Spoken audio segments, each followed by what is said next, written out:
Beste dorpsgenoten, zoals jullie weten gaat de merken dit jaar niet door. Nee, even zonder gekheid, dat is helaas wel zo. Maar wij zitten hier, Joert, om je meer te vertellen over Festipeval. Hoe is dat idee, jongens, ontstaan?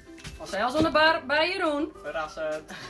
Nee, wij zitten bij Jeroen en wij kregen dubbel het gevoel, deze coronacrisis rekt de kroeg hut. En helemaal nooit de merken net probeert. En toen kwamen wij eigenlijk met het idee van, goh, hier maken we het mooi. Nou ja, dat idee dat bleef maar in ons holle zitten eens en letter toch, nou ja, maar er zijn misschien wel meer ondernemers die het rekken willen door deze crisis. Kunnen we dan net wat voor iedereen dan? Dus toen hebben we toch, wij vregen de zakenclub, want die hadden verbinding met de ondernemers van onze dorpen, om te vragen of ze er hier van staan en ik om het stukje verantwoordelijkheid van de verdeling van het yield, wat we hopelijk op in Helling, op zich te nemen.